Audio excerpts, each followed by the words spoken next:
welcome back to the channel. Thank y'all for hanging with me on this Saturday. This is Quinn, and you know I'm Casey. So anyways, we are in a time of the year while the fishing is going to change quite a bit, and you have a post-spawn period depending on where you live in the country, and then it goes to summer and where they're going to stay for probably the next couple months.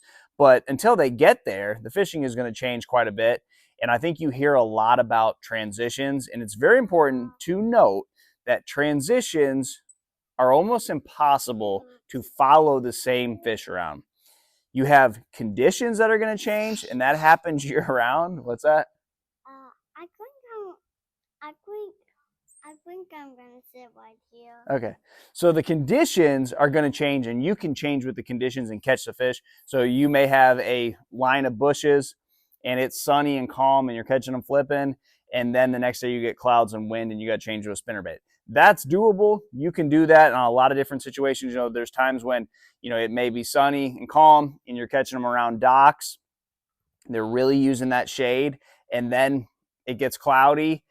Then you can kind of catch them around those areas. The fish are really going to kind of disperse. Now, that might be a type of pattern where you only want sun. Typically when I'm fishing wood, if it's a brush pile, a dock, a laydown, bushes, you want sun.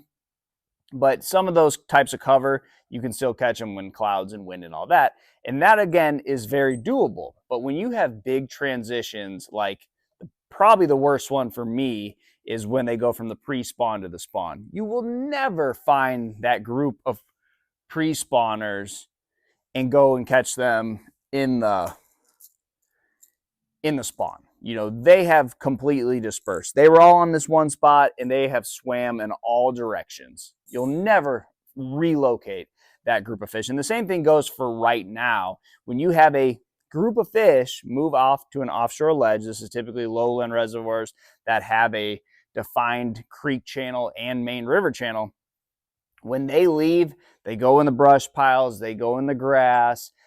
You'll never relocate those schools. And it's the same thing when they're coming out of those spawning areas and they're in the post-spawn. You're just checking places where they go.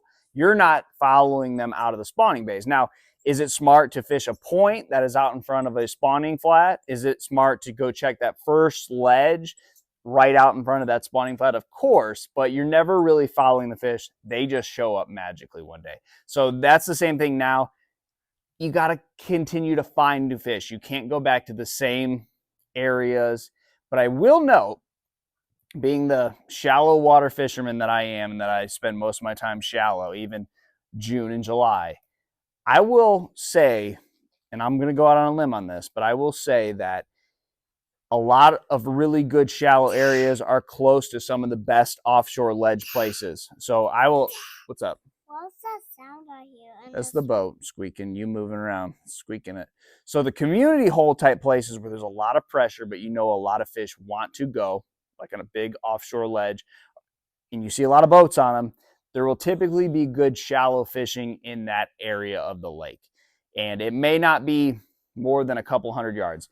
Go to the bank, go to that shallow place. It's a place that I always like to look anytime the fish are starting to disperse and get out of their post-spawn places. So it is very important this time of year to constantly be looking for new fish, just like you do when they start spawning. That water gets 60 degrees, you have a full moon, those fish are going to start leaving in the month of April, end of March. You got to be weary of that. The same thing happens in the post-spawn when they're leaving and they're going to the offshore ledges. You got to be ready for them to show up. The same thing happens right now when they're leaving the ledges, those spots that you idled over a week ago and saw 20 fish. Now you're idling over them. You're not seeing any fish. You're seeing two little dots. You got to go and look other places. And they're not going to be super far from those spots, but as far as relocating those same fish, not a possibility. You got to go find new ones. And I've been cranking grass a lot. Hold on, we gotta finish this video. That's just water. Cranking grass a lot with a Series 5, but I've also got 5 rods on the deck for shallow because I'm seeing these places that are good offshore May spots, but the fish, we're still making a video. Yeah, that's just water. You can drop that lure in there. Because it's just see what happens. So the fish are going to start moving further I up on dropped these it in points. there. Then pull it out. Out of the, move up on the, You pulled out. hey, hold on, I'm making a video. But I'm. Wow. Moving into these, moving up on those points, those points where they're going to stop on in May. A lot of those stopping places are still going to have bait on them, and those fish are going to get up in the grass. That's why I like a big topwater walking bait and a shallow running crankbait. If I got to push up there because I'm seeing that bait, those fish, again, they're dispersing, they're getting up on that flat, and it's a really good place to look for them. And a lot of times up on those flats, you're going to find more stumps. You're going to find more brush piles. And of course, you're going to find grass if you have grass in your lake. So try that, guys. This time of year, you got to look for those new places to catch them.